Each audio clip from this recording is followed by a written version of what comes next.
Hi friends, welcome to Tanu Cooking Hut. ಈ summer ಸೀಸನ್ನಲ್ಲಿ ಕಲ್ಲಂಗಡಿ ಹಣ್ಣು ಸೀಸನ್ ಕೂಡ, ಹಾಗಾಗಿ ನಾನಿವತ್ತು ಕಲ್ಲಂಗಡಿ ಹಣ್ಣನ್ನ ಬಳಸಿ ಮಕ್ಕಳ ಫೇವ್ರೇಟ್ ಆಗಿರೋ ಐಸ್ ಕ್ಯಾಂಡಿ ಹಾಗೂ ಜ್ಯೂಸ್ನ ಮಾಡೋ ತೋರಿಸ್ತಿದ್ದೀನಿ.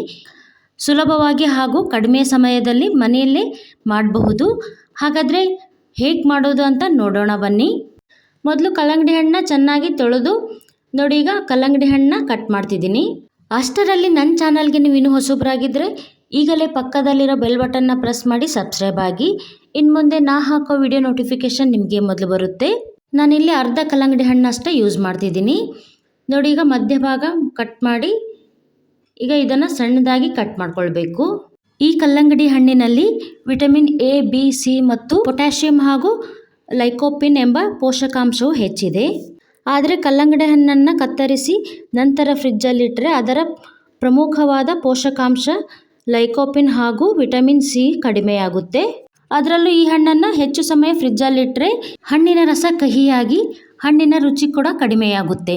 ಈ ಕಲ್ಲಂಗಡಿ ಹಣ್ಣಿನಲ್ಲಿ ನೀರಿನ ಅಂಶ ಹೆಚ್ಚಿರೋದರಿಂದ ಈ ಬೇಸಿಗೆ ಬಿಸಿಲಿನಲ್ಲಿ ಹೆಚ್ಚಾಗಿ ಈ ಹಣ್ಣನ್ನು ಬಳಸುತ್ತೇವೆ. ಆದ್ದರಿಂದ ಈ ಹಣ್ಣು ದೇಹವನ್ನು ತಂಪಾಗಿರಿಸುತ್ತೆ. ನೋಡಿ, ಈಗ ಸಣ್ಣದಾಗಿ ಕಟ್ ಮಾಡಾಗಿದೆ. ಇದರಲ್ಲಿರುವ ಬೀಜಗಳನ್ನು ತೆಗಿತಿದ್ದೀನಿ. ಹಾಗೂ ಈ ಹಣ್ಣಿನಲ್ಲಿ ಫೈಬರ್ ಹೆಚ್ಚಿರೋದರಿಂದ ಕಾನ್ಸ್ಟಿಪೇಷನ್ ಸಮಸ್ಯೆ ಇದ್ದವರಿಗೆ ಈ ಹಣ್ಣನ್ನು ತಿನ್ನೋದರಿಂದ ಆ ಸಮಸ್ಯೆ ದೂರವಾಗುತ್ತೆ. ನೋಡಿ, ಈಗ ಹಣ್ಣು ಕಟ್ ಮಾಡಾಗಿದೆ. ಈಗ ಇದರಲ್ಲಿ ಅರ್ಧ ಹಣ್ಣನ್ನು ಮಾತ್ರ ನಾನು ಐಸ್ ಕ್ಯಾಂಡಿ ಮಾಡೋಕ್ಕೆ ಯೂಸ್ ಮಾಡ್ತಿದ್ದೀನಿ. ಇನ್ನರ್ಧ ಹಣ್ಣು ಜ್ಯೂಸ್ ಮಾಡೋಕ್ಕೆ ಇಡ್ತಿದ್ದೀನಿ. ಈಗ ರುಚಿಗೆ ತಕ್ಕಷ್ಟು ಸಕ್ಕರೆ ಹಾಕಿ ಇದನ್ನ ಈಗ ಗ್ರೈಂಡ್ ಮಾಡ್ತಿದ್ದೀನಿ. ನೋಡಿ, ಈ ಥರ ಗ್ರೈಂಡ್ ಮಾಡಿ ಈಗ ಈ ರಸನ ಒಂದು ಸ್ಟ್ರೈನರ್ಗೆ ಹಾಕಿ ಸೋಸ್ಕೊಳ್ತಿದ್ದೀನಿ.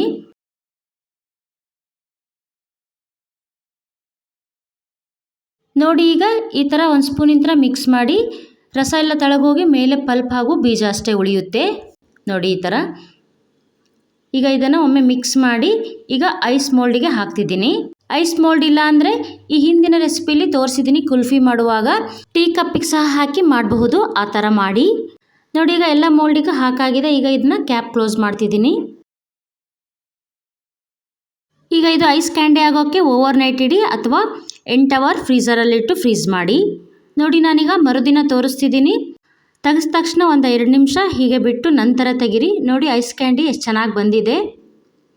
ಈಗ ವಾಟರ್ ಮೆಲನ್ ಐಸ್ ಕ್ಯಾಂಡಿ ರೆಡಿಯಾಗಿದೆ.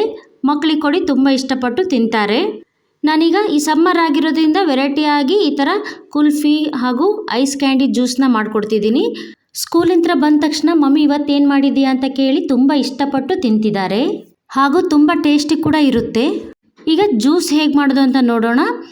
ಇನ್ನರ್ಧ ಇಟ್ಟಿರೋ ಹಣ್ಣು ಕೂಡ ಈ ಥರ ಒಂದು ಮಿಕ್ಸಿ ಜಾರಿಗೆ ಹಾಕಿ ಸ್ವಲ್ಪ ಸಕ್ಕರೆ ಹಾಕಿ, ನೀವು ಸಕ್ಕರೆ ಬದಲಿಗೂ ಬರೀ ಉಪ್ಪು ಹಾಕಿ ಸಹ ಮಾಡಬಹುದು. ನಾನಿಲ್ಲಿ ಸಕ್ಕರೆ ಹಾಕಿದ್ದೀನಿ. ನೋಡಿ, ಈಗ ಜ್ಯೂಸ್ನ ಗ್ರೈಂಡ್ ಮಾಡಾದ್ಮೇಲೆ ಈ ಥರ ಸ್ಟ್ರೈನರಲ್ಲಿ ಸೋಸಿ ಮೇಲಿನ ಬೀಜ ಹಾಗೂ ಪಲ್ಪ್ನ ಸಪ್ರೇಟ್ ಮಾಡಿ.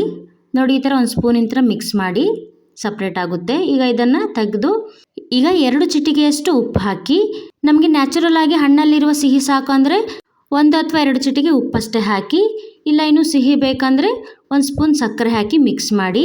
ನೋಡಿ, ಈಗ ಗ್ಲಾಸಿಗೆ ಹಾಕ್ತಿದ್ದೀನಿ.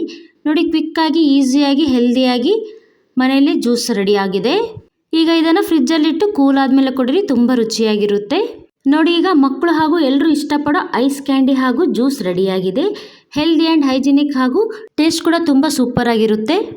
ಹೀಗೆ ನೀವು ಸಹ ಮನೆಯಲ್ಲೇ ಮಾಡಿ ಹೇಗೆ ಬಂದಿದೆ ಅಂತ ಕಮೆಂಟ್ ಮಾಡಿ. ಹಾಗೂ ನಿಮ್ಮ ಫ್ರೆಂಡ್ಸ್ ಆ್ಯಂಡ್ ಫ್ಯಾಮಿಲಿಗೆ ಶೇರ್ ಕೂಡ ಮಾಡಿ, ಲೈಕ್ ಮಾಡಿ, ಫಾಲೋ ಮಾಡಿ. ಹೀಗೆ ಪ್ರೋತ್ಸಾಹಿಸಿ. ಮತ್ತೊಂದು ರೆಸಿಪಿಯೊಂದಿಗೆ ಸಿಗೋಣ. Thank you.